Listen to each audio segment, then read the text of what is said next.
퇴직은 딱 한마디로 얘기한다면 사회적 죽음이에요. 사회적 죽음이기 때문에 퇴직 이후에 사회적으로부터 죽음을 당했기 때문에 사회적으로 내가 존재감이 떨어지는 부분들을 느낄 수밖에 없어요.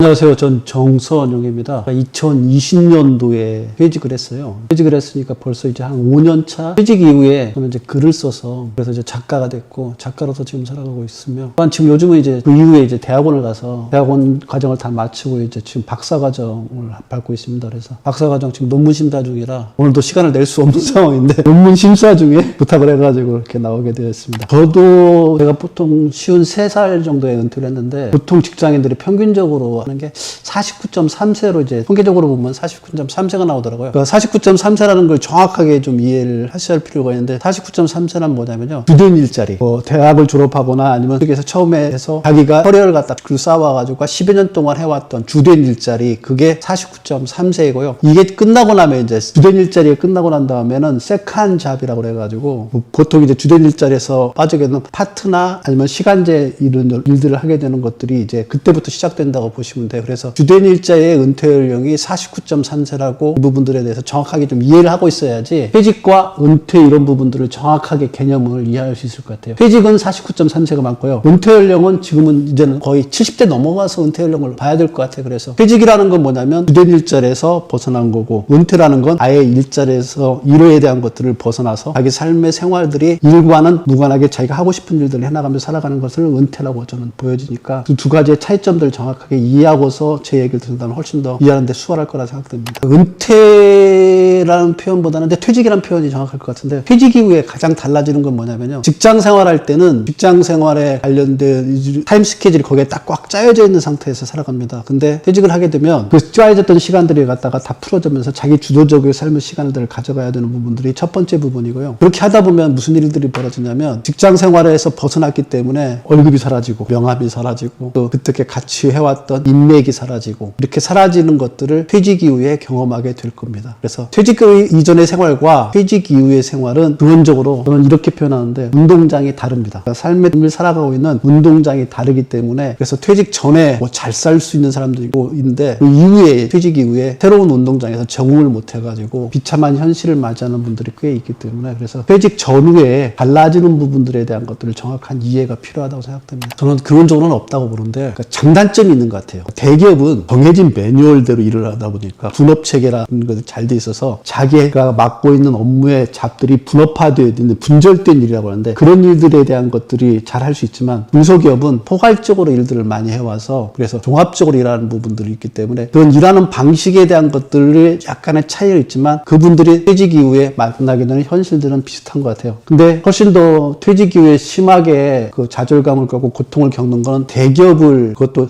대기업에서 고위직에 있던 사람들이 더 심한 것 같아요. 대기업에서 고위직까지 올라갔던 사람들 중에 퇴직하게 되면 퇴직 이후의 생활을 갖다가 받아들이는데 좀 많은 어려움을 겪고요. 중소기업이나 아니면 대기업을 다녔더라도 기본적으로 사원의 정도의 역할들을 해왔던 분들은 퇴직 이후에도 새로운 생활에 적응하는 것들을 이렇게 쉽게 적응해가는 걸로 중소기업이나 대기업이나 차이가 아니라 각각의 개인들이 가지고 있는 그 성향적인 차이점 때문에 달라지는 것 같아요. 그래서 저는 대기업이나 중소기업은 차이는 없고 다만 퇴직 이후의 삶에 어떻게 적응하느냐의 방식에 대한 것들은 각자 생활해온 것들 토대로 해가지고 자기 스스로 개척해 나가야 된다. 그렇게 말씀드리고 싶습니다. 퇴직은 딱 한마디로 얘기한다면 사회적 죽음이에요. 그러니까 사회적 죽음이기 때문에 퇴직 이후에 사회적으로부터 죽음을 당했기 때문에 사회적으로 내가 존재감이 떨어지는 부분들을 느낄 수밖에 없어요. 그렇게 느끼게 되는 게 가장 결정적인 영향을 미치는 부분들은 첫 번째 부분은 역시 퇴직 이전에 소득을 가지고 있으니까 월급이라는 걸 가지고서 그 자본주의 사회를 살아가려고 그러면 돈이 없이는 살아갈 수 없잖아요. 그 돈을 갖다가 내가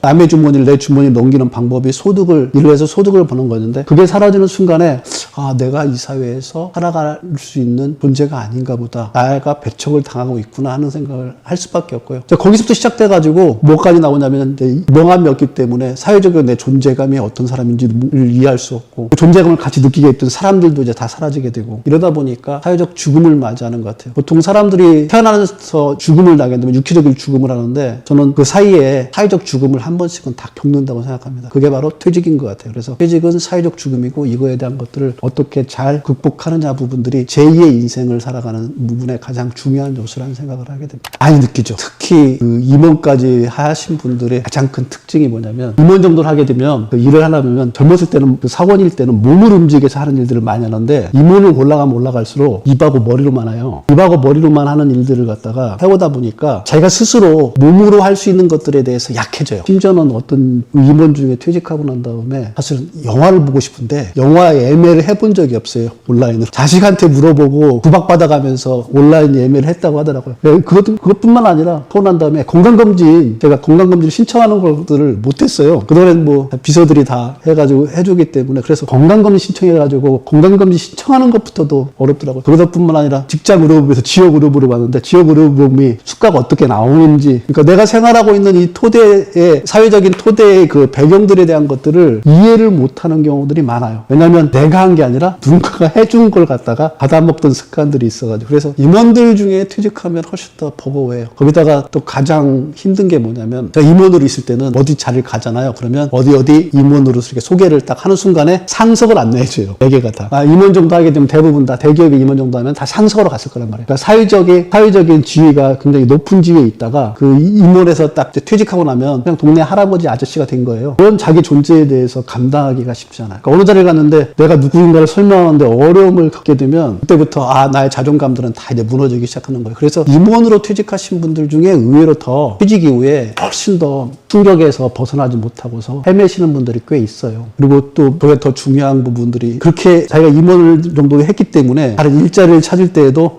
내가 예전에 이 정도인데 내가 이런 데를 할 수 있어? 근데 그런 데를 지원해봐도 필요 없습니다. 그렇기 때문에 오히려 임원으로 퇴직하는 부분들이 제2인생을 살아가는데, 물론 경제적인 안정감 이런 것들은 월급을 많이 받아가지고 남겼기 때문에 괜찮을 수 있는데 오히려 생활의 방식이 확 바뀌는 것을 적응 못해서 힘들어하는 경우들이 왕왕 있습니다.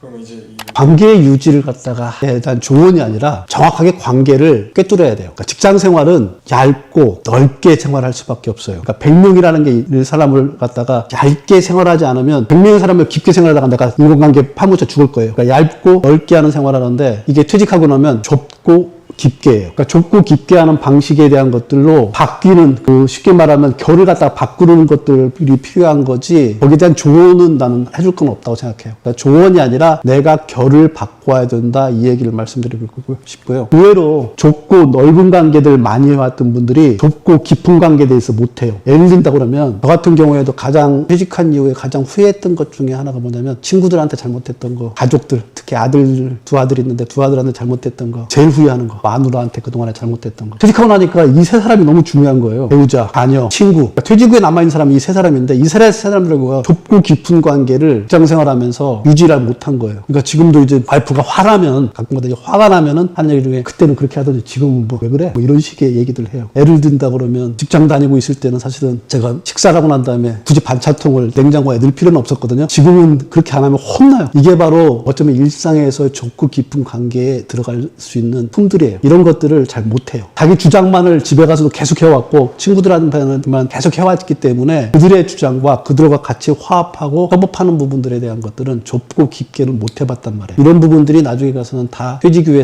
나를 갖다 외롭게 만들고 내가 힘들게 만드는 요소이기 때문에 굳이 조언 하나 한다 그러면 직장생활 하면서도 나한테 진짜 중요한 게 누구인가, 그런 얘기를 해드리고 싶어요. 우리가 갖다가 다 채운다 그러면, 얼음 조각을 만약에 채운다 그러면 처음에는 큰 얼음을 먼저 넣고 그 다음에 거기에다가 조금 적은 얼음을 넣고 그런 다음에 물을 채우면 이게 가득 채울 수 있는데, 만약에 모래 같은 걸로 딱 채워져 있다 그러면 그 안에다가 아무리 큰 얼음을 넣으려고 해도 채워지지 않는 것처럼, 그래서 관계에서도 가장 중요한 걸 먼저 채워야 되는 것들이 필요한데 그걸 저는 이제 못 들었던 거고요. 그래서 여러분들한테 얘기해드리고 싶은 것 중에 가장 핵심은 뭐냐면, 지금 퇴직해서 나고 보니까 나한테 가장 소중한 사람, 배우자, 자녀, 친구라는 거, 이 세 사람한테 직장 다닐 때 조금이라도 잘해두는 것들이 좁고 깊은 관계를 만드는 가장 핵심입니다. 많은 분들이 직장생활하는 동안에 해왔던 것들이 자기가 그 인생 입막에도 뭔가 내가 더 뻗어나갈 수 있는 토대가 된다고 생각하는데, 현대 사회에는 이상하게 의외로 내가 그동안 해왔던 모든 일들이 퇴직하고 나면 아무 쓸모가 없는 것들이 되어가는 경우가 많아요. 저를 예를 들어서 설명드린다 그러면 저는 이제 유통업체에서 일을 했고요. 유통업체 일을 하다 보니까 유통업체도 뭐였냐면 식품을 구매하는 역할들을 했어요. 예전에는 이제 MD라고 그래서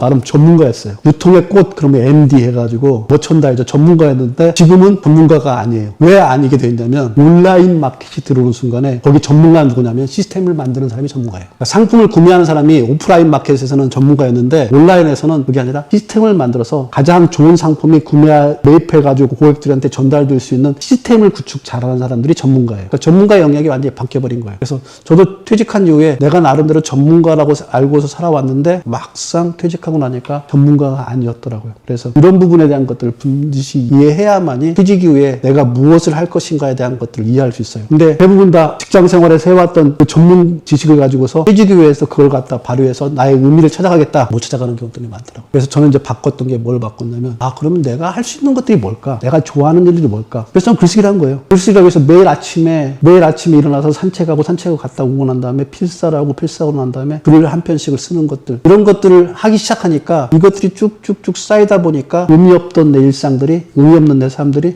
조금은 의미가 된 것 같아요. 그러다 보니까 이제 작가라는 타이틀도 얻게 됐고 그래서 퇴직 처음에 맞닥뜨릴 때 진짜 의미 없다고 느껴질 때 그때 이제 각각 자기가 해왔던 걸 갖다가 토대로 해가지고 뭔가를 의미 있는 걸 찾겠다는 것들 시도 좋아요. 근데 그게 안 되는 경우에는 내가 진짜 좋아하는 것들이 무엇인가를 놓고 그걸 갖다가 하루하루를 갖다 쭉쭉쭉 쌓아가는 형태로 바꾼다 그러면 삶의 의미들을 훨씬 더 쉽게 찾아갈 수 있을 거라고 좀 조언해드리고 싶네요. 해야죠. 근데 직장 생활할 때 필요한 지식과 퇴직 후의 지식은 달라요. 저는 이렇게 표현해드리고 싶어요. 직장 생활하는 건 축구 같은 단체전이에요. 근데 퇴직 후에는 역도 같은 개인전이에요. 쓰는 근육이 완전히 달라요. 축구할 때 필요한 근육들을 만들기 위해서 축구에 대한 연습하려면 상대방 협업을 맞춰가면서 해왔던 그런 근육들을 잘 쌓아오는 것들이 힘을 발휘해요. 그러니까 거기에 필요한 쉽게 말하면 자격증이니 아니면 워드를 어떻게 능숙하게 할 것이냐 아니면 어떤 일을 할 때 필요한 그 사람들과의 협업을 만드는 일들을 잘할 것이냐 이런 부분들이 필요한데 퇴직에는 그게 아니라 내 스스로 혼자서 내 몸의 무게를 갖다가 들고 일을 수 있게 역도같이 그런 근육들을 갖다 키워놔야 돼요. 그렇게 키우기 위해서 필요한 것들이 뭐냐면 자기개발의 핵심을 알아야 돼요. 저 같은 경우는 자기개발의 핵심을 뭘로 하냐면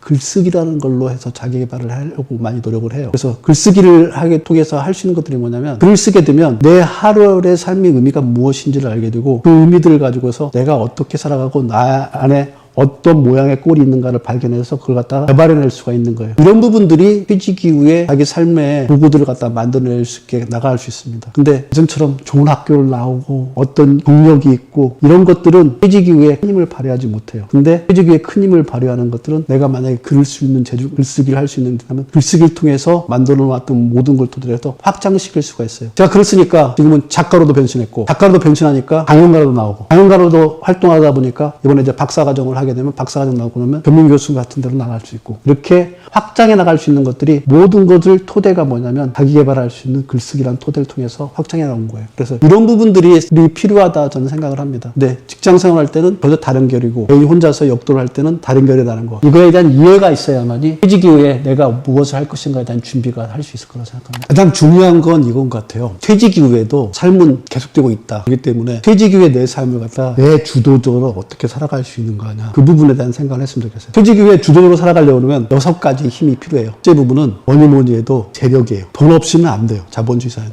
재력이 필요하고요. 두 번째 부분은 이 재력이 아무리 있다고 해도 내가 내 몸 움직일 수 있는 체력이 없으면 안 돼요. 그래서 재력과 체력이 가장 바탕에 있고요. 두 번째 부분은 뭐냐면 그렇게 있더라도 자기 개발을 통해 가지고 끊임없이 자기 능력을 갖다 개발해내야만 돼요. 그래서 세 번째 부분은 능력이 필요하고요. 네 번째 부분은 시간이라는 부분들이 끊임없이 이제 다가올 거예요. 그 시간에 주도적으로 내가 어떻게 활용할 거냐, 시간을 내 편을 만들 거냐 할 수 있는 그렇게 해서 쌓아갔던 시간들을 뭐냐면 구력이라고 그래요. 그래서 구력이라는 게 필요하고 그리고 이게 혼자서 살아갈 수 없기 때문에 인간관계에서 어떻게 살아갈 것인가를 분명히 알아야 돼요. 그러려고 그러면 인간관계가 협력이 아니라 자력할 수 있는 그런 힘들이 필요해요. 이렇게 6가지에 대한 힘들을 가지고 있을 때야만 실질적으로 퇴직 이후에 자기 삶을 주도적으로 살아갈 수 있습니다. 그래서 지금 퇴직을 앞두고 계신 분이라고 그러면 내가 이 6가지 힘의 기준에 맞춰서 살아갈 수 있는 그런 주도성이 있는가에 대한 것들을 한번 재점검해 보시라는 얘기를 해드리고 싶습니다.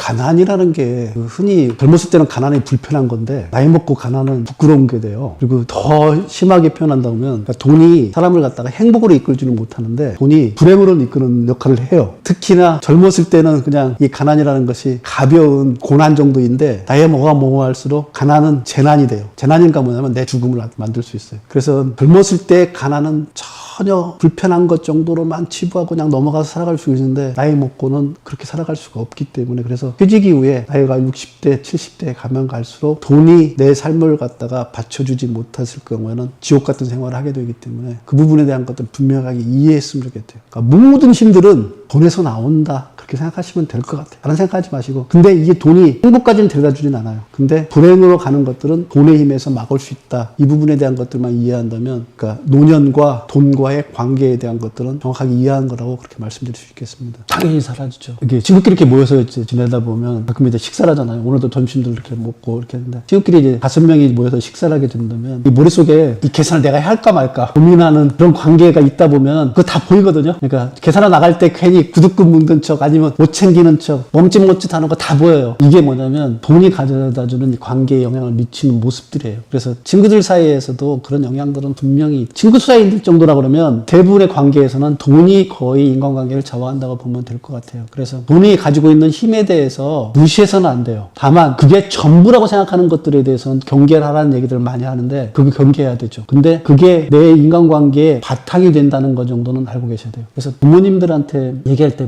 뭐니 해도 머니로 감사를 표현하는 게 5월 8일 어버이날 날이 있는데 그때 아무리 카네이션 갖다 두고 어머니 사랑해요 아버지 사랑해요 이거보다는 그래도 5만 원짜리 신사임당 표를 이렇게 해서 제 마음이에요. 이게 훨씬 더 전달이 잘 되지 않나요? 관계는 인간관계는 자본주의 사회에서 가지고 있는 그 띵들을 가장 잘 표현되는 말이 돈의 힘인 것 같아요. 그래서 돈의 힘이 인간관계에 좌우하는 거는 그건 기본값이에요. 근데 이 기본값을 너무 맹신하지 말라는 취지로 많은 사람들이 얘기하는 거지 이 기본값이 중요하지 않다고 얘기하는 것들은 그러니까 가장 기본 바탕을 이해하지 못하는 사람들이 하는 얘기예요. 돈은 중요합니다. 그래서 제가 아들아 돈 공부해야 한다 그런 얘기를 많이 했던 이유도 그거 있습니다. 젊은 사람들 경우에는 의외로 이 돈이라는 건 내가 능력 있는 거에 다 따라올 거라고 생각하는데 아니에요. 돈이라는 건 또 다른 속성 을 가지고 있는 것들이기 때문에 그 속성에 대한 것들을 이해하라고 그렇게 강조했던 이유도 거기에 있는 겁니다. 퇴직 후에 사람들을 힘들게 하는 독이 뭐냐면요. 빚이에요, 빚. 퇴직할 이전에 직장 다니면은 소득이라는 게 있잖아요. 월급이 따박따박 나오면 빚이 가지고 있는 가장 특징이 뭐냐면 빚에는 이자가 붙어 있어요. 이 이자와 원금을 갚아낼 수 있는 능력이 내가 소득이 있을 때는 있어요. 근데 퇴직했다는 얘기는 소득이 끊어졌다는 얘기예요. 월급이 끊어졌다는 얘기는 그게 고스란히 내 생활을 갖다가 거의 내 생활의 모든 부분을 갖다 좌우할 수밖에 없게 된다는 얘기예요. 그 대출이라는 부분들이. 그래서 저는 가장 강조할 때 퇴직 전에 퇴직 준비 중에 가장 강조할 때 퇴직 전까지 대출을 다 원금까지 다 상환하라고 얘기를 해요. 그렇게 돼야만이 퇴직 이후에 생활하는데 전혀 어려움이 없어요. 저는 퇴직하면서 바로 내가 대출이 있었던 거 은행권, 그러니까 은행권이라는 대출이 있었던 건 다 정리를 했어요. 그렇기 때문에 제가 글을 쓰면서 그래도 생활할 수 있었던 가장 큰 이유 중에 뭐냐면 대출이 없었기 때문에 가능했던 거거든요. 그래서 대출이라든가 이 부분들에 대한 것들은 반드시 퇴직 전에 다 갚아야 된다. 이 말씀을 좀 드리고 싶습니다. 필요할 수밖에 없잖아요. 생계를 위해서. 그러니까 대부분 다 이제 직장 생활을 아무리 많이 오랫동안 해왔더라도 가지고 있는 현금 자산을 많이 가지고 있는 분들은 많을 수가 없어요. 사회 구조상으로. 대개는 뭐냐면 열심히 일해가지고 서울의 집 한 채에다가 퇴직할 때 퇴직금 정도 이게 가지고 있는 게 퇴직할 때 근데 이걸 가지고서 퇴직을 49.3세에 50대 했단 말이에요. 그러면 앞으로 30년을 살아야 되는데 그거 가지고 30년을 살 수 있나요? 쉽지 않아요. 그러면 뭐 해야 되냐면 조그마한 소득이라도 벌 수 있는 것들을 해야 돼요. 그러려고 그러면 기반하면 정규직이 아니더라도 파트타임이나 이런 일들을 계속 해나갈 수밖에 없는 게 지금 구조예요. 이 구조는 더 심화되면 심화될 거예요. 계속. 왜냐하면 왜 그렇게 될 수밖에 없냐면 우리나라 인구 구조가 고령화되잖아요. 고령화되고 이러다 보면 고령화됐다는 얘기는 무슨 얘기냐면 나이 많은 분들이 많다는 얘기예요. 제가 알기로는 50대가 지금 제일 많을 거예요. 870만, 60대가 한 800만, 40대가 800만 이렇게 해서 이 인구만 가지고도 거의 40%대가 넘어간단 말이에요. 이렇게 됐기 때문에 이 인원들이 가서 경쟁을 할 수 있는 구조의 사회가 되잖아요. 이러다 보니까 이 사람들끼리 계속 경쟁하는 것들, 경쟁한다는 누군가는 도태된다는 얘기이기 때문에 그 이후에 어떠한 일을 잡아서라도 소득을 조금씩 할 수밖에 없는 게 이 현재 사회 구조예요. 그래서 그렇게 안 되기 위해서 사실은 퇴직 공부를 하라는 이유는 거기에 있는 거예요.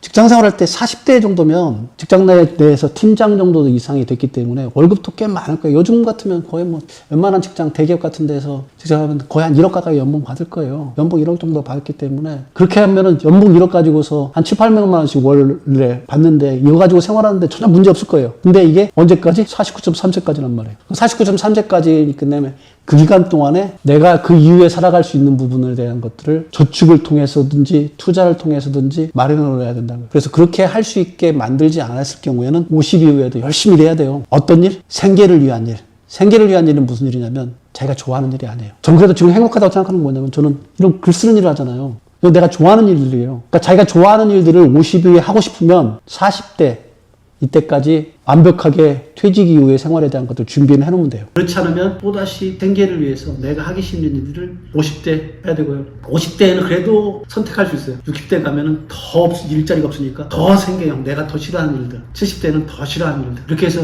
노후의 삶이 거의 내가 원하지 않는 불행한 삶으로 계속 밀려 들어가는 거. 그래서 40대까지 준비를 하라는 얘기를 그래서 하는 겁니다. 가장 바보라고 얘기하는 이 표현을 제가 원래 프랜차이즈 관리하던 유통업체에서 마지막에 했던 업무가 뭐냐면 유통업체는 이제 테넌트라고 해서 푸드코트니 뭐 음료업체들 이렇게 해가지고 다 입점시켜가지고 관리하는 것들을 제가 그 역할을 했단 말이에요. 프랜차이즈의 속성을 잘 알아요. 그리고 요즘 프랜차이즈 중에 뭐 디귿 해가지고 그 회사들 때문에 문제가 많이 발생되잖아요. 그 피해를 지금 누가 고스란히 다 보고 있나요? 가맹점주들이 다 보고 있단 말이에요. 가맹점주가 우리나라에서 프랜차이즈의 가맹점주로 살아갈 수 있게 적인 제도도 안 돼 있고 그걸 갖다가 악용하고 있는 프랜차이즈 본사에 있는 오너들도 있고 이렇기 때문에 절대로 월급 자기 노동을 들여가지고 하고 있는 돈 이상을 갖다가 얻어낼 수 없게 프랜차이즈가 구조가 됐단 말이에요. 그러니까 그런 수렁에 들어간다는 것 자체가 저는 해서는 안 된다고 그렇게 얘기합니다. 대부분의 사람들이 프랜차이즈를 선택하는 가장 큰 이유는 이걸 것 같아요.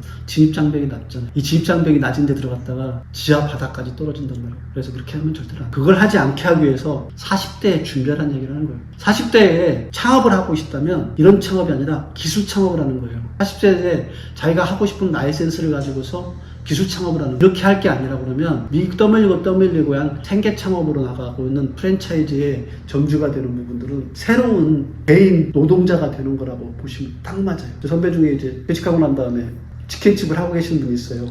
비사를 갖다 치킨집을 하고 있는데 이분의 생활이 자기 시간이 1도 없어요. 아르바이트를 쓰면 아르바이트가 쓰다가 그만두고 숙직이니까 형수하고 둘이 사는데 하루 왼종일 거기에 매달려 있어요. 근데 기껏 받아가는 건 자기가 직장 다니면서 받았던 월급의 한 70%, 80% 이거밖에 수입이 안 된단 말이에요. 이렇기 때문에 저는 마지막 대안으로서 프랜차이즈에 그 창업을 하겠다, 프랜차이즈 창업을 해서 점주가 되겠다는 생각을 가지신 분이라면 말리고 싶어요. 퇴직 후에 부동산 투자 하지 마세요. 하는 거 아니에요. 부동산 투자는 언제 하는 거냐면요. 소득이 있을 때 하는 거예요. 그러니까 직장 다닐 때 하는 거지 퇴직 후에 하려고 하면 안 돼요. 그런 생각 아예 꿈도 꾸지 마세요. 퇴직 후에는 투자하겠다는 생각 아예 꿈도 꾸지 마세요. 제가 퇴직하고서 이렇게 5년 생활해봤잖아요. 저 나름대로 자산도 꽤 있고 부동산 투자도 그 전에 직장 다닐 때 잘했다는 사람인데 퇴직 후에는 방법이 없어요. 모든 퇴직 후에 방법할 수 있는 건 그동안에 해왔던 걸 가지고서 사용하는 것들의 주력이지 어떻게 잘 사용할 거냐지 퇴직 이후에 부동산 투자를 통해서 저 자산을 증식하겠다? 그래서 그런 생각은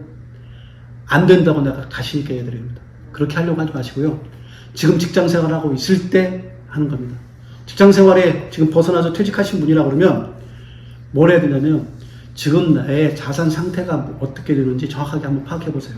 저는 이제 이런 표현을 많이 하는데 퇴직하는 때 퇴직 시점에 자기가 받았던 마지막 연봉이 만약에 1억이라고 그러면 곱하기 10 해서 10억 정도의 자산 정도를 가지고서 퇴직을 하라고 얘기해요. 그렇게 해야만이 퇴직 이후에 실제로 자기의 자산 상태가 자기 노후의 삶을 살아갈 수 있는 수준까지 올라간단 말이에요. 그 기준을 놓고 보면 내가 어느 정도인가. 뭐 어떤 사람은 마지막 연봉이 1억이었는데 한 2, 3억짜리 전세에 지금 살고 있다. 그러면 그 생활을 어떻게 잘할 건가만 생각하면 돼요. 벗어날 수 있는 방법 없어요. 자본주의 그렇게 만만하지 않아요. 우리나라 자본주의. 그러려면 어떻게 벗어나야 되냐. 고생 해가면서 다시 돈을 모으는 작업들을 해야 되는 거예요. 40대에 했어야 될 돈을. 그런 자본이 가져다주는 힘들에 대한 것들이 받쳐주지 않는 상황에서 소득이라는 것들이 받쳐주지 않는 상황에서 투자하는 것들은 다 위험해요. 그런 생각들은 하지 않는 게 좋다고 생각합니다. 그래서 그 생활에 맞게 내 삶의 방식들을 갖다 바꾸세요. 그래서 가벼운 일자리 해가지고 2, 300만 원 한 달에 벌어가지고 그 버는 거에다가 자기 가지고 있는 3억 정도에 대한 것들을 갖다 해가지고 30년 이상 살아갈 수 있게 그런 생활을 가능할 수 있게 생활을 설계하는 수밖에 없어요. 뾰족한 방법들을 갖다 생각할 필요가 전혀 없습니다. 그건 현실이에요. 이런 얘기를 드리는 건 이게 통계적으로 그 값들이 다 나온다는 얘기를 해드려요. 그중에 예외적인 사람 몇 사람 있겠죠. 자기 삶이 그렇게 예외적으로 흐를 거라고 자신할 수 없잖아요. 그렇다고 그렇다면 거기에 맞춰서 살아가는 것들하고요. 퇴직 이후에는 투자할 생각하지 마세요. 특히 월급쟁이를 오래 하신 분들은 퇴직 이후에 투자해서 성공하는 건 못 봤습니다. 직장생활 할 때 하시는 거예요. 당연하죠. 퇴직 후에 리스크가 5가지가 있다고 그래요. 첫 번째 리스크, 배우자 리스크. 저는 이제 남편이라면 이제 아내 되겠지. 아내하고 관계가 터져가지고 지옥이 되어가지고 그게 리스크가 큰. 두 번째가 자녀 리스크. 자녀 중에 취업을 못 하신 분들이 많아요. 그래서 퇴직자들이 모였을 때 정치, 종교, 자식 얘기하지 말라고 해요. 우리 아들 이번에 어디 취직했어? 얘기하면 큰일 날 얘기예요. 다른 사람들은 막 안에서 막 고민이 불불하니까. 그러니까 자녀 리스크가 크다는 얘기예요. 그래서 배우자, 자녀. 세 번째 리스크가 뭐겠어요? 세 번째 리스크 같은 경우는 그러니까 배우자, 자녀뿐만 아니라 어떤 리스크든 시간에 대한 리스크. 시간이 너무 많이 남아가지고 어떻게 시간을 주체했으면. 그 다음에 외로움 리스크, 자존감 리스크. 이 5가지 리스크 중에 두 번째에 나가는 게 자녀 리스크고요. 그리고 요즘은 더 심각한 게 뭐냐면 의외로 은둔형 외톨이들이 집에 있는 경우들이 많더라고요. 제가 그래서 우리 아들이 졸업하는 때 아들하고 가서 술 한잔 먹으면서 졸업하는 그때 딱 한마디만 했습니다. 너가 취업을 하든 안 하든 난 상관이 없는데 햇빛이 비치고 있는 해가 떠 있는 동안에 집에 누워있는 일만 하지 마라. 무조건 햇빛이 떠 있는 동안에 나와라. 특히 주중에는. 주말에 네 마음대로 해. 주중에 햇빛이 떠 있는데 집안에서 누워있는 일만 없어라. 뭐 취직하고 안 하고는 다 합니다. 의외로 집안에 누워있는 젊은이들이 되게 많더라고요. 그런 거를 바라보는 부모 입장은 어떨까요? 내가 취직 못하고 퇴직 이후에 재취업한다고 취직 못하고 누워있는 거하고 자식이 누워있는 거하고는 차원이 달라요. 저희 아들도 조금 한동안 그렇게 취직을 못하고 있는데 이 안에서 돌덩이 하나가 가시면 취직했다고 전화가 오는 순간에 저 솔직히 그냥 울었어요. 내가 뭘 한 것보다 더 좋더라고요. 그만큼 자녀에 대한 리스크들이 너무 많기 때문에 그런 말들도 나오는 거고, 그런 말까지 나오는 가장 큰 것 중에 뭐냐면 친구 사이에서 절대로 자식 얘기하는 거 아니라는 얘기까지 나올 정도로만큼 자녀의 리스크들을 크게 다 안고 있다, 그렇게 생각하시면 됩니다. 40대 아는 거예요. 늦어도 40대까지. 대한민국 현실에서는 늦어도 40대까지.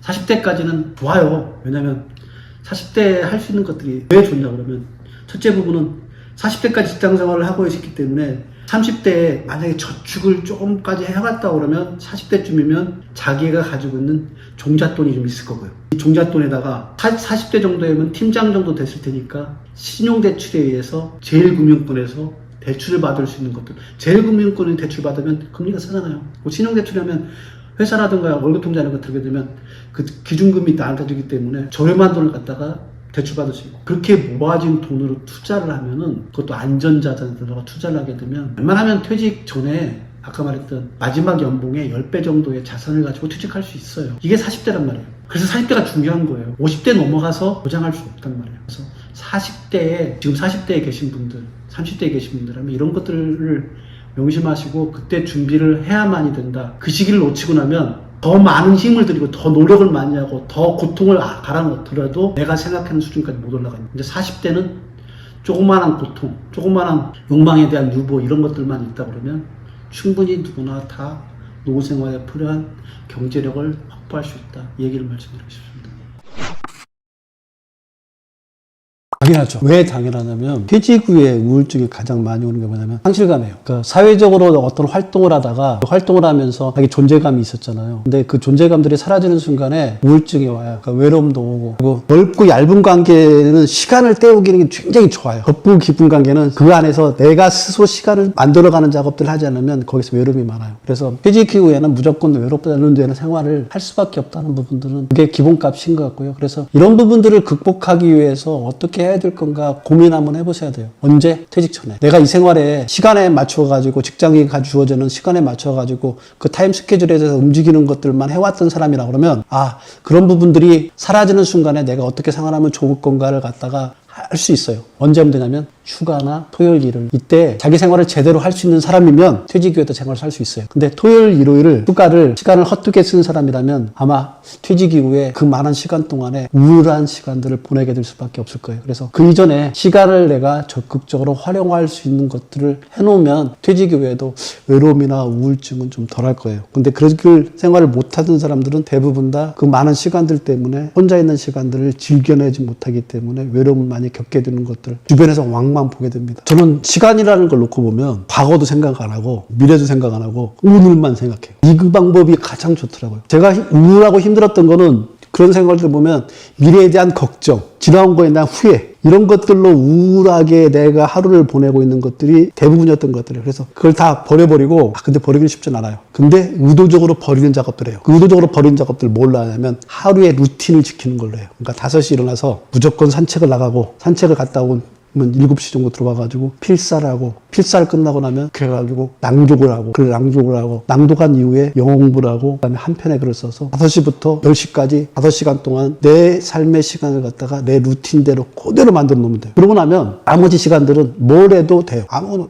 그걸 한번 겪고 하기 시작하잖아요. 그러면 하루의 시간들이 온전히 내 것이 돼요. 그러면 외로움을 느낄 시간이 없어요. 사람들이 외로움을 느끼는 건 언제냐면 과거에 대한 후회, 미래에 대한 걱정 속에서 이불 속에 고개를 쳐박고 있을 때 가장 외로워요. 가장 비참하고. 그걸 벗어날 수 있는 방법은 자기의 습관 루틴대로 몸이 움직이면 돼요. 그러니까 이번에 폭삭소가수다인가 그런 얘기를 해요. 살민 사라진다. 살민이라는 게 뭐냐면 사라진다는 의미 이전에 살민이란 뭐냐면 내가 움직이는 거예요. 그러니까 뭐 그분이 해녀잖아요. 해녀가 그런 얘기 하잖아요. 너가 마음이 죽겠거든 네 몸을 움직여라. 무조건 네 몸을 움직여라. 몸이 죽겠다고 해서 하소연하면 마음이 죽겠다는 하소연 못한다. 똑같은 것 같아요. 몸을 움직이면 돼요. 외롭다고 침대에 누워서 동영상 보면서 걱정하고 있는 게 아니라 나가서 움직이다 보면 내 몸이 알아서 내가 외로움을 갖다가 느끼지 못할 상황으로 나를 갖다가 활성화시켜줘요. 그래서 하루에 집중해서 자기의 시간을 갖다가 하루에 집중하겠다는 생각을 가지고서 그 집중하는 시간 동안에 나만의 좋은 습관을 가지고서 계속 루틴대로 움직이다 보면 자연스럽게 내 몸에 있는 것들이 마음으로 가고 마음에 갔던 것들이 활성화되면서 내 하루의 삶이 활성화돼요. 이렇게 한다 그러면 외로움을 극복할 수 있는 제가 생각하는 가장 좋은 방법이 아닐까 생각합니다. 좋아하는 일들을 가장 찾는 방법은 전 이거라고 생각해요. 과거를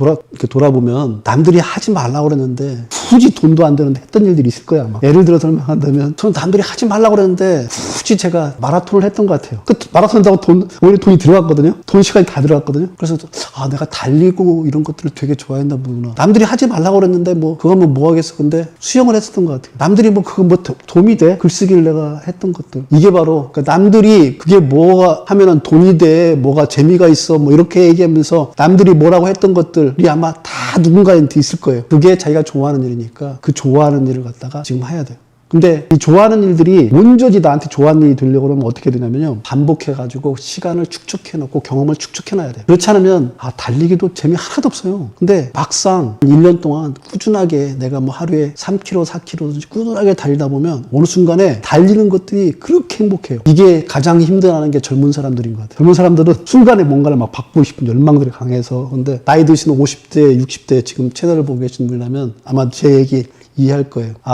내가 좋아하는 것들을 어떻게 찾아야 되는가? 그럼 과거에 내가 남들이 하지 말라고 하는데 내가 좋아서 했던 것들이 무엇인가 하고 그걸 갖다가 지금이라도 작은 시작을 해야 되겠구나 아마 느끼실 거예요. 그렇게 해나가면 자기가 진짜 좋아하는 것들이 무엇인지 찾을 수 있을 겁니다. 그렇게 해서 찾아진 걸 가지고서 평생 가시면 되는 거예요. 뭘 좋아할 건가? 흔히 좋아하는 것들을 얘기하려고 하면 이런 얘기 하잖아요. 난 여행 좋아해. 나는 골프 좋아해. 특히 50대, 60대 그런 분들 많을 거예요. 근데 과거를 돌이켜보세요. 여행 가서 진짜 행복했는가? 골프 쳐서 진짜 행복했는가? 아니에요. 진짜 좋아했던 것들이 있어요. 그 좋아했던 것들을 해나가면 그게 남아있는 인생 속에 내가 존재감을 느낄 수 있는 가장 좋은 일들이 됩니다. 그렇게 찾아주는 게 가장 현명하다고 생각합니다. 퇴직 이후에 이제 삶을 갖다 설계할 때 이 얘기를 해드리고 싶어요. 퇴직 후에 삶을 설계할 때 사람들은 10년 후 아니면 3년 후, 5년 후 이렇게 해가지고 시간에 장기적인 생각들을 많이 계획을 하시더라고요. 대부분의 경우에. 근데 그렇게 계획 세우는 게 아니에요. 퇴직 이후에는 당장 오늘 하루 계획만 제대로 세우는 거예요. 오늘 하루에 내가 할 수 있는 것들을 충실하게 하는 거 이외에 다른 생각 아무것도 하지 마세요. 그게 행복해요. 퍼펙트 데이라는 일본 배우가 주연한 영화가 있을 거예요. 한번 보시면 좋겠어요.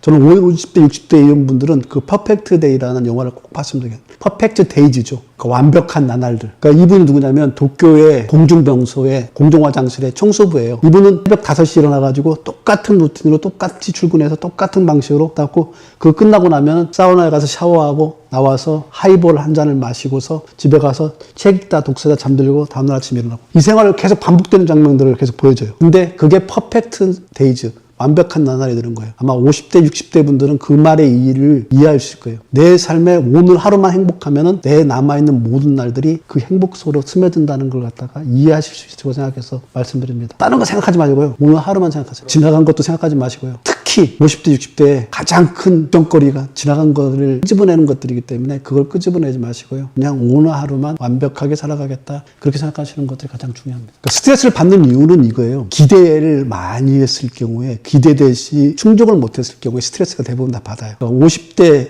60대 이분들이 기대치가 막 올라와 버렸단 말이에요. 퇴직 이전까지. 아, 나 이 정도까지 할 수 있어. 이 정도까지 할 수 있어. 근데 어느 순간에 퇴직 이후에 갑자기 내가 아무리 뭘 하더라도 내가 할 수 있는 건 여기밖에 안 된다. 이게 스트레스거든요. 그래서 그때 가장 좋은 방법은 뭐냐면 기대치를 낮추는 거예요. 기대를 낮추고서 아, 내가 여기까지만 하면 돼. 여기까지만 하면 돼. 이 정도로만 해나간다 그러면 스트레스는 그렇게 많이 느껴지지 않더라고요. 그리고 첫 번째 부분은 그 뭐 기대치를 낮추는 부분이고 두 번째 부분은 뭐냐면 인간이라는 건 그런 것 같아요. 인간을 동물이라고 칭하는 이유는 뭐냐면 동물은 뭐냐면 움직일 동이잖아요. 우리가 밥 먹고 뭐 하고 이런 것들은 내가 움직일 수 있는 에너지를 끌어오기 위해서 하는 거거든요. 그래서 이 움직인다는 것들이 뭐냐면 인간을 인간답게 만들어 주는 가장 원초적인 감각인 것 같아요. 그래서 움직이세요. 그러니까 스트레스를 받으면 움직이는 것들이 내가 보기엔 스트레스에서 가장 좋은 것 같아요. 가끔 하다가 여러분들 그런 경험 많이 했을 거예요. 아, 진짜 모든 걱정거리 때문에 침대에 누워있다가 그냥 못 이기는 척하고 밖에 나가려니까 나와서 동네 한 바퀴를 쓱 도는 순간에 고민들이 싹 사라진 경험이 있어요. 그게 동네 한 바퀴 도는 그 산책이 사라지는 게 아니라 내가 움직이는 순간에 내 몸 안에서 활동성이 증진되면서 만들어진 거기 때문에 그래서 움직이세요. 기대치를 낮추고 움직이는 거 이 두 가지만 있더라도 스트레스는 많이 해소될 거라고 생각합니다. 조언요. 저도 잘 못하는데 조언한다는 게 좀 쉽진 않은데 노력하고 있는 거에 대한 얘기를 해드릴게요. 저 노력을 많이 해요. 요즘. 특히 어떤 노력을 많이 하냐면 와이프하고 관계, 특히 와이프하고 관계를 개선하기 위해서 많이 노력하는데 첫 번째 부분은 뭐냐면요. 주말에 와이프하고 서울 시내 작은 데라도 그 짧은 코스에 대한 여행들을 자주 가요. 여행이란 표현보다는 어떻게 보면은 관광이란 표현이 낫겠네요. 예를 든다고 하면 요즘 이제 많이 가는 게 궁을 많이 가요. 그래서 경복궁, 창덕궁, 저기 동구릉이라고 저기 구리 가면 있어요. 동구릉 이런데 궁이나 능을 갖다가 자주 가서 이렇게 산책하면서 와이프가 얘기 나누는 것들을 많이 해요. 이게 어떤 의미냐면 예전에는 사실은 와이프하고 그런 데 가게 되면 계속 싸우거나 이런 일들이 직장 생활할 때는 왕왕 있었어요. 왜 이렇게 벌어지냐면 내가 의무적으로 이걸 해준다는 생각으로 와이프하고 했기 때문에 그런데 지금은 제가 2등을 가서 보고 9을 가서 보면서 와이프와 같이 공감하면서 느끼는 것들을 그러니까 재발견하는 부분들을 많이 와이프와 같이 공유를 하게 돼요. 이러다 보니까 와이프하고 관계가 많이 좋아진 것 같아요. 이 부분들을 이제 우리 아들들까지 해야 되는데 우리 아들들은 아예 원천적으로 차단하더라고요. 심지어는 이제 맛있는 거 사주겠다고 시간이 있냐고 그래도 없다. 뭐 너가 좋아하는 내 참치에 사줄게. 소주 한잔 하자. 그래도 저 바빠요. 아니면 요즘 이제 그 표를 또 많이 하대요. 그러다만 어제 나 술 많이 먹었어. 그래서 아들들은 원천적으로 차단해서 아들들까지는 못 가고 근데 가장 중요한 게 바로 이건 것 같아요. 같이 뭔가를 할 수 있는 그런 마음들이 그게 친구 관계든지 자녀 관계든지 배우자 관계 가장 중요한 핵심인 것 같아요. 직장 생활할 때는 그냥 형식적인 관계들만 계속 맺어왔기 때문에 우리는 그렇게 깊고 서로 공감하면서 대화를 나누면서 할 수 있는 관계에 대해서는 맺어본 적이 없단 말이에요. 그래서 그런 부분들이 부족하기 때문에 그런 부분들을 채우기 위한 노력을 제가 지금 하고 있는 거고요. 그래서 그렇게 하다 보니까 지금은 조금은 저는 그런 것 같아요. 와이프하고 관계는 많이 좋아진 것 같아요. 그 아들들도 내가 노력하고 있다는 건 인정해 주는 것 같아요. 그래, 아버지 노력하는 건 인정. 거기까지 하면 돼. 이렇게 얘기하는데 노력해 주는 건 인정해 주는 것 같아요. 이렇게 인정해 주다면 어느 순간에 이 친구가 만약에 결혼해가지고 자기 애를 낳는다 그러면 이제 아버지 하면서 오겠죠. 아버지 마음을 이제 알 것 같아. 그렇게 느낄 수 있게 정도까지는 다가게 해주는 것, 그런 노력들을 하는 것들이 저는 50대, 60대 좀 많이 필요하다고 생각합니다.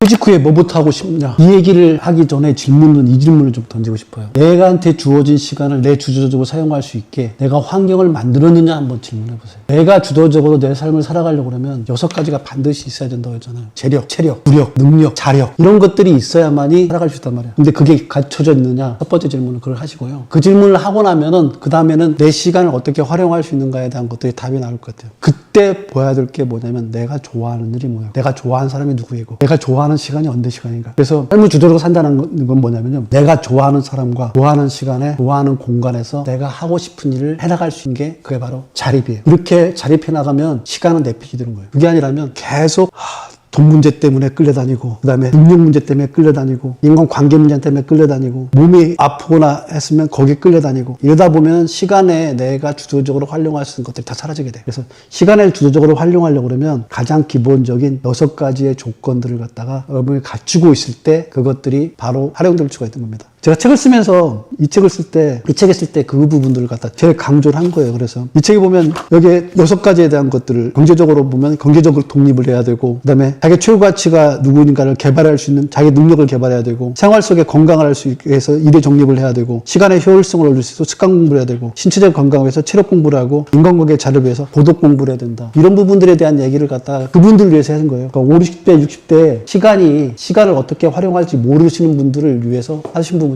그래서 이런 부분들을 하고 있을 때 내가 시간을 주도적으로 내 편으로 만들어서 활용할 수 있다. 그 말씀을 드리고 싶습니다. 취미가 중요하죠. 근데 취미란 표현 이전에 놀이라는 표현을 좀 먼저 하고 싶어요. 취미 뭐 이전에 놀이, 그러니까 일과 놀이로 구별되잖아요. 일은 어떤 성과물의 어떤 보상을 바라고 사는 것들이 일일 거고, 놀이는 즐거움을 바라고 사는 일일 거고, 취미는 일과 놀이의 그 중간 정도가 취미일 거예요. 그래서 취미라는 것들이 어떠한 역할을 하냐면 놀이와 같은 역할들을 해줄 거라는 거. 그러니까 보상도 받으면서 즐거움도 주는 이런 것들이 퇴직이후의 삶에서 굉장히 중요한 얘기예요. 예를 든다 그러면 저는 글쓰기는 취미예요. 근데 글쓰기라는 걸 하는 걸 통해서 내가 글 쓰면서 하는 즐거움도 얻고, 책을 냈을 때 인세가 들어와서 보상도 받아요. 그래서 취미가 직업이 될 수 있도록 해주는 게 가장 퍼펙트한 노년 준비예요. 이런 분들 꽤 있어요. 저도 뭐 약간 비슷한데 저 이외에 다른 분들 같은 경우에도 취미가 곧 직업이 돼서 즐거움과 보상을 한꺼번에 받는 분들 주변에 보면 여러분들 많이 보실 거라고 생각합니다. 예를 들어 설명한다 그러면 이제 요즘 100세가 넘으셨죠. 김영석 교수님인가요? 김영석 교수님은 지금 강연 아직도 다니시잖아요. 그리고 글 써가지고 칼럼에도 연재하시고, 그분은 그게 강연 다니시는 게 삶의 즐거움이에요. 그러면서 강연 가면은 제가 보기에 최소한 몇백만 원의 강연료도 받으실 거예요.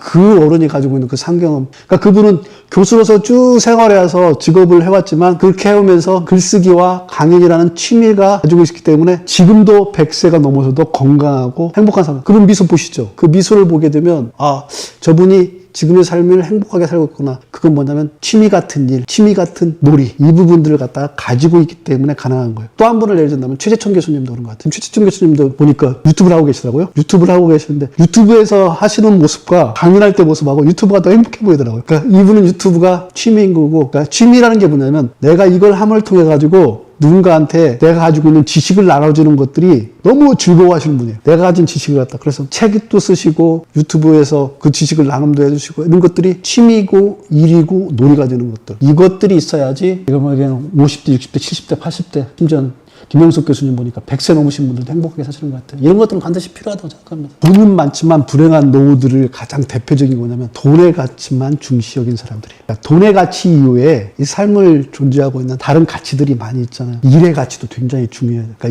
일이 놀이가 되고 취미가 되고 이런 가치들을 느껴보신 분들은 살아가는데, 오직 모든 거에 내가 일을 해도 돈, 뭘 해도 돈으로 갔던 사람들은 불행한 것 같아요. 그러니까 우리가 돈을 모은다는 그 의미가, 그 과정들을 갖다가 즐긴다는 의미가 뭐냐면 내 삶의 가장 기본적인 토대를 갖다가 그 안에 가치체계를 수립하는 거하고 비슷한데, 그걸 놓쳐버리고 돈이 목적으로서만 존재하는 분들은 불행한 것 같아요. 그래서 저는 돈이 목적이 아니라 내 삶을 충실하게 살아가는 것들이 그게 제 목적이에요. 그 과정을 제대로 즐기는 것들이. 그런 분들은 되게 하루 생활이 굉장히 행복하게 살아가더라고요. 그러니까 돈에 관계없이 생활하는데, 근데 돈이 그거 아시죠? 기본값이라는 거. 돈이 기본적으로 그게 없으면 삶의 과정들의 가치를 갖다가 내가 즐길 수 있게 허용되질 않아요. 그래서 기본값들은 가져가줘야 돼요. 흔히 그 생물이 이제 성장할 때 생물이 성장하고 있는 영양소들이 다 이렇게 있는데, 그 중에서 영양소에 가장 낮은 정도의 영향을 미치고 낮은 값을 나타내는 것들이 그 생물의 성장의 기준이 된다고 그러더라고요. 이게 흔히 말하는 이제 물통이론인데,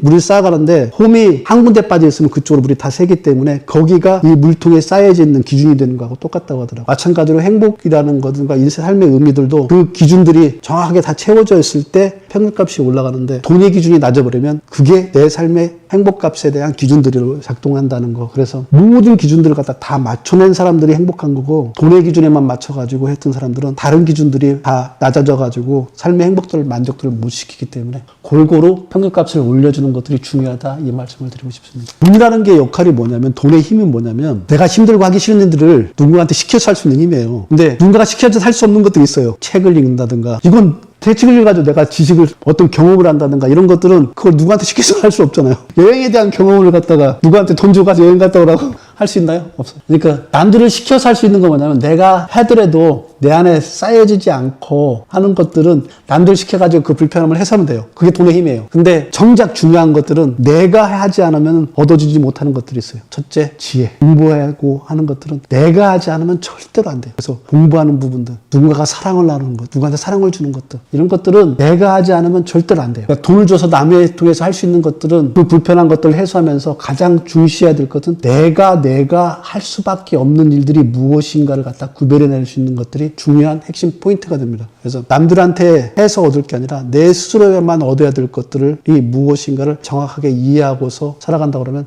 50대, 60대에는 정확하게 삶의 의미가 무엇인지를 갖다 찾아내는데 도움이 될 겁니다. 6가지 부분에 대한 것들이 다 골고루 필요한 것 같아요. 뭐 영양 섭취도 골고루 하라는 얘기하고 똑같이 이 6가지가 어느 하나가 결핍되면은 그래서 요즘 이제 육각형 인간이라는 얘기를 많이 하는데 육각형 은퇴자라는 표현이 딱 맞는 것 같아요. 이 6가지가 골고루 채워졌을 때 내가 그 이후에 노후를 살아가는 내 삶이 훨씬 더 충실하고 밀도가 높아지는 거라고 저는 생각을 합니다. 이게 어느 하나라도 놓치면 다 거기가 기본값이 돼요. 최저값이. 그래서 그렇게 되지 않도록 스스로를 갖다가 골고루 잘할 수 있도록 하시는 게 가장 중요한 포인트다. 그 얘기도 좀 얘기 드리고 싶습니다. 비참한 노후를 피하려고 그러면 저는 이제 이런 표현을 많이 하는데 제가 이제 58세니까 58세를 살아오면서 돌이켜 이렇게 다 보면은 다 별거 없는 것들 투성인 것 같아요. 산다는 것 자체가. 오늘 이 자리에서 나와서 이런 얘기 하는 것도 별거 없는 것과 똑같이 이 별거 없는 것 투성인데 이 별거 없는 일들을 반복해서 하면 달라지는 것 같아요. 그러니까 별거 없는 일을 계속 반복해서 매일매일 하다 보면 별거 없는 일이 어느 순간에 별처럼 환하게 나한테 오는 날이 있는 것 같아요. 저도 별처럼 환하게 왔던 게 2022년도에 아들아 동공부양단 책을 출간했는데 그 책이 베스트셀러가 된 것이 그전에 글쓰기는 별거 없는 일이에요. 남들하고 똑같이 뭐 별거 없는 일이었는데 저는 대신에 40대부터 그걸 매일매일 그걸 반복해와서 하다 보니까 하루에 단 3줄이라도 쓰는 것들 반복하다 보니까 그게 12년이 지나서 2022년에는 책을 냈는데 책이 갑자기 베스트셀러가